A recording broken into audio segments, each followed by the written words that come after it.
This is Millie Bailey, and you've just been given the update. Okay, we're back with candidate Millie Bailey. All right, here we go.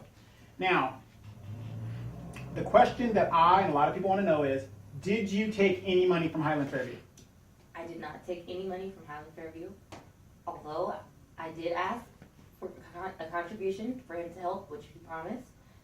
And unfortunately, that is partially why I'm no longer with Highland Fairview, and I'm no longer representing them. That's mixed in there. So basically, he stiffed you on a promise for a job that you did, and now he doesn't want it back. I've separated myself from Highland Fairview, and I'm just going to run as an independent. Okay. Right, I got you. Look, I was just trying to get it. You know, Ito knows that I jab him a lot because me and Ito, we have a good rapport, even though I'm a big thorn in his side. So, as I'm sure you know, Yes. I'm very highly talked about at Highland Fairview offices. So basically, when we look at the 460s, we are not going to see any contributions No. from Highland Fairview, nothing from Orange County, Nothing. from Luis Palomares or the Goon Squad and the Victoria Baca people. It will be self-represented. Okay. Self-represented. Okay. I'm going to fund myself. Okay, great, which is kind of good. But let me ask you this: how do you feel about politics and money mixing unlimited amounts?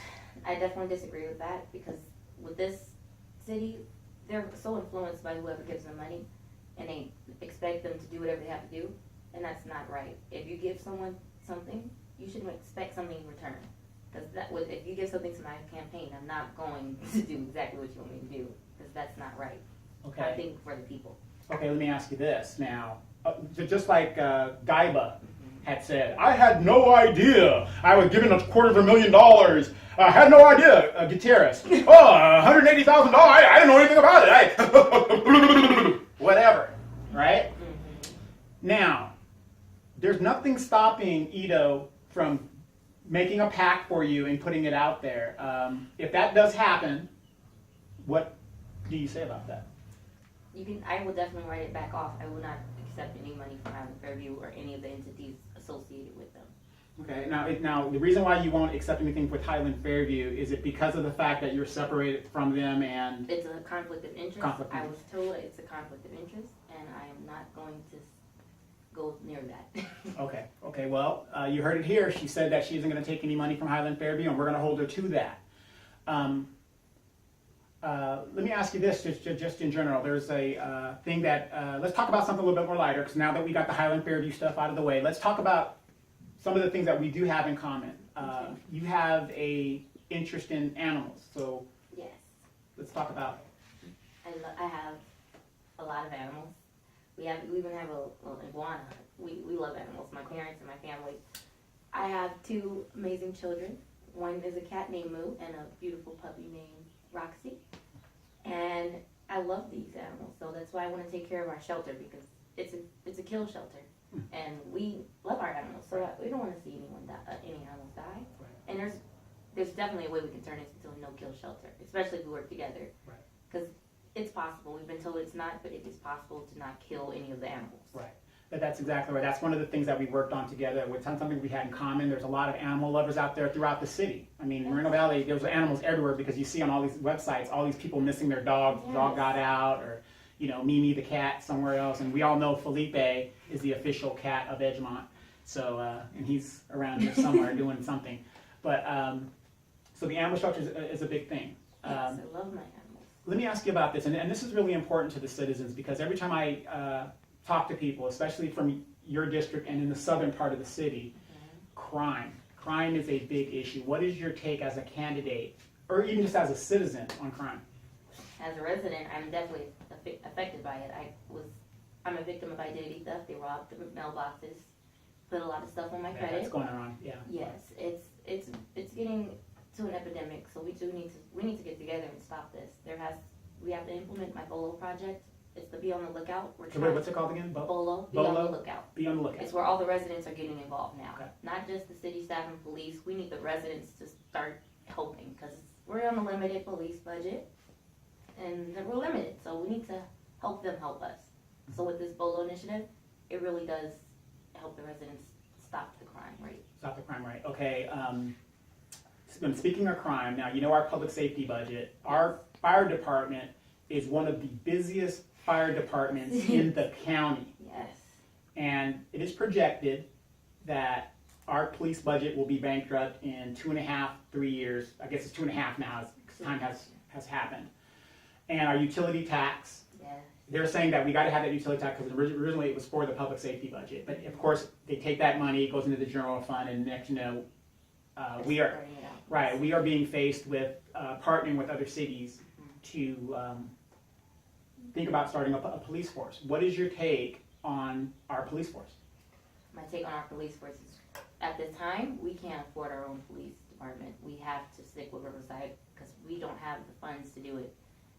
We think as residents that it's going to be easy to do, start a police force, but we don't think about the police dogs, the motorcycles, the helicopters. We need all that stuff, and that costs a lot of money. And at this time, we don't have the WLC starting our revenue, so we need to build on what we have going now and fix now. Okay, you brought the WLC again, and you're saying revenue. Yes. So could you elaborate a little bit more on why you're saying WLC and revenue? What does that have to do with the other? The revenue that's projected for the WLC is supposed to help our police and our schools. So if we make that work, we can actually get these funds going. How much revenue are we talking about? Depending, because they promise numbers, but I don't like the promised Right. numbers because we can't promise anything that's not for sure. Okay. But the projected numbers is 20,000, 10, it's different amounts to each department. But Okay. if we make it work, we can get this happen. Okay. I'm just doing a follow up because my people want to know. They want to know. This is the hot seat. This is what you're here for. Mm-hmm. And this might be a rabbit hole, but you're saying WLC like it's one entity. Mr. Benvizi is on record saying he doesn't even have a tenant. So, what revenue? That's where the council comes in. We get to see who gets to go inside there. Ido Benzivi, he is the property owner, but the city council does permit the people to go in there. So that's why we need better leadership, not just for him, who represent him, but represent the people. So we need to get entities inside of the WLC that will actually represent and give us revenue. Oh, absolutely, So absolutely. that's Okay. where we need better leaders. Okay, so we have, let's say we have 20 warehouses that we have now. So you're telling me out of 20 warehouses, one of them being Amazon, we just have Aldi's coming in, and some of these really, nice, Tesla's gonna be coming in, I mean, a lot of things. You're saying that they're not generating enough revenue? Apparently, we're still on the bottom of the list, so we're not getting enough No, revenue. we're going to the first of the list. We're at number 10 right now. So if these 20 warehouses are not generating enough revenue for the city, the WLC is going to generate enough revenue depending if and or but?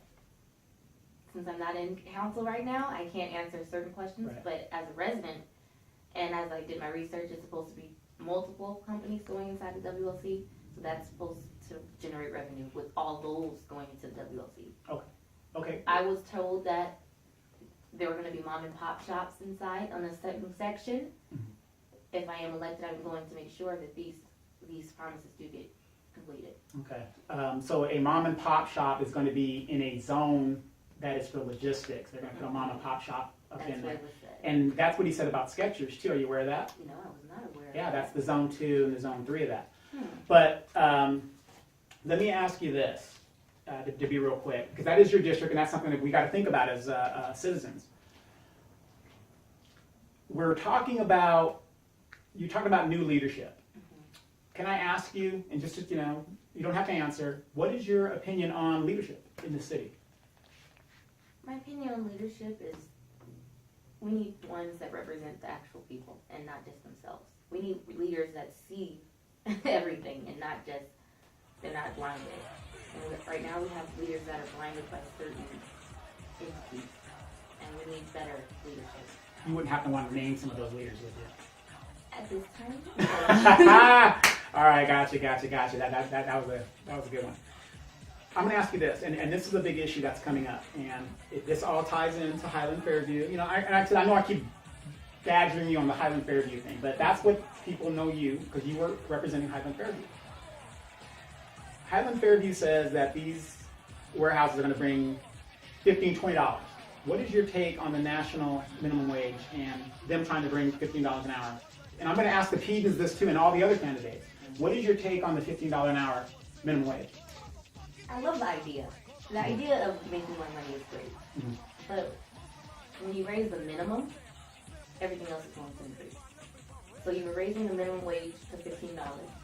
The mom and pop shops have to pay their employees $15. They can't afford that. They're going out of business. So we're looking at the Walmart companies paying $15 an hour. They're going to increase everything else in the store.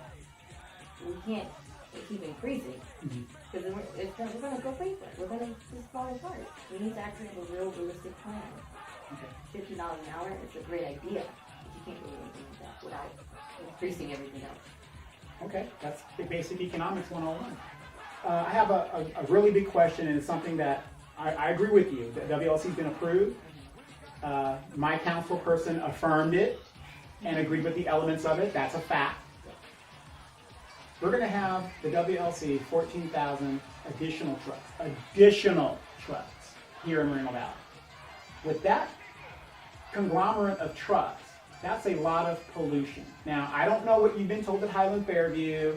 If it has a tailpipe, from my understanding, as somebody who is an expert in logistics, because I did go to the course, so that would make me an expert, supposedly, than the average person. If it has a tailpipe, it has pollution. 14,000 additional trucks a day. How do we mitigate these trucks? I mean, our roads are being torn up by them. They're going up and down the streets. They're idling all over the place. They have no place to refuel. I mean, there's all these problems with the trucks. Do you have a plan? Because it's going to be in your district where all these trucks are going to be. Do you have a plan to deal with these trucks?